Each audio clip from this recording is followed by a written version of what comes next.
ঘুরতে ঘুরতে আমরা চলে এলাম সেন রাজবংশের রাজা বল্লাল সেনের নামাঙ্কিত এই বৃহদাকার ঢিপিতে। ভারতীয় পুরাতত্ত্ব সর্বেক্ষণ 1982 থেকে 83 এবং 1988 থেকে 89 খ্রিস্টাব্দের মধ্যে উৎখনন পরিচালনা করে। উৎখননের দ্বারা এখানে অনাবৃত হয়েছে বিস্তৃত প্রাঙ্গণের মধ্যে অবস্থিত বৃহদায়তন ইটের ইমারত, যার চারিদিকে ছিল উচ্চ প্রকার। উৎখননে প্রাপ্ত প্রত্নতত্ত্বের মধ্যে উল্লেখযোগ্য হল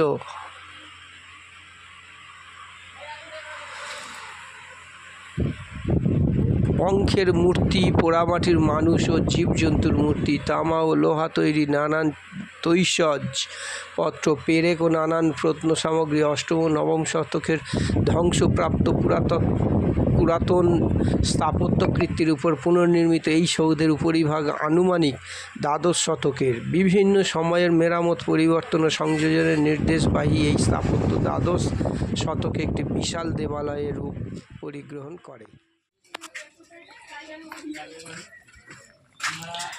এটা রাজা বল্লাল সেনের সমাধি নাকি? মাটি খুঁড়ে পাওয়া গেছে। এটা ও মাটি ঘুরে পাওয়া গেছে, চাপা পড়েছিল। আচ্ছা মিস্টার বেরা, আমরা এখানে তো এসছিলাম অ্যাকচুয়াল নবদ্বীপে মায়াপুরে, কিন্তু এই যে রাজা বল্লাল সেনের এত সুন্দর একটা সমাধি দেখতে পাবো, তা কি দেখে কি মনে হচ্ছে এখানে? খুব সুন্দর। আগেকার দিনে রাজাদের যেসব ঘর বাড়ি ছিল তারই একটা নিদর্শন এখানে। আর ইটের সাইজগুলো দেখা যায়, আগেকারের ইটগুলো এইরকম ছিল, এত ছোট, লোনা ধরেনি একটাও ইট। কিন্তু বালি সিমেন্ট নেই, অথচ কি সুন্দর গাঁথা রয়েছে। একটা ইটের সাথে আর একটা ইট কি সুন্দর করে পরিপাটি করে রাখা আছে।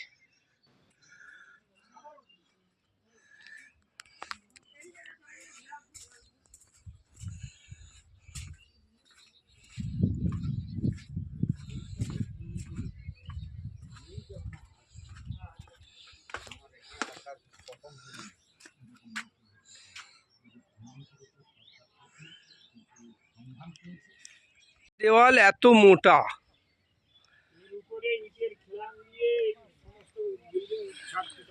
ও এর উপরে হ্যাঁ হ্যাঁ হ্যাঁ হ্যাঁ, ও কোনো ইট বালি বালি সিমেন্ট ছিল না? বালি সিমেন্ট না, রড ছিল না।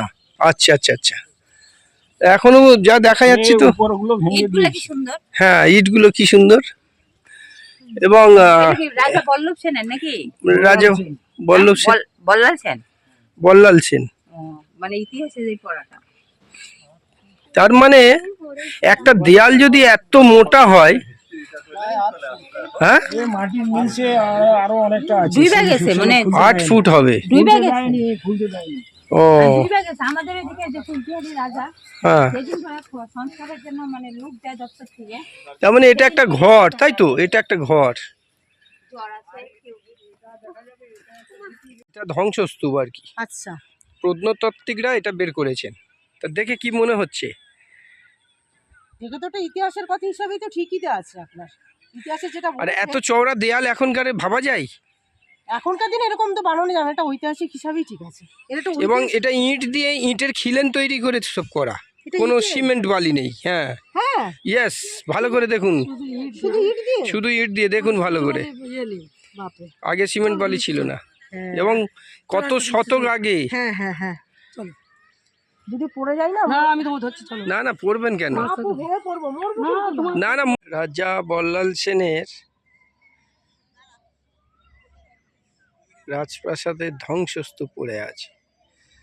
অন্য রাজ্যে হলে হয়তো এটা সরকার কিছু ব্যবস্থা করত, কিন্তু আমাদের এখানে কোনো ব্যবস্থাপনা নেই। ধ্বংসস্তূপ পড়ে আছে।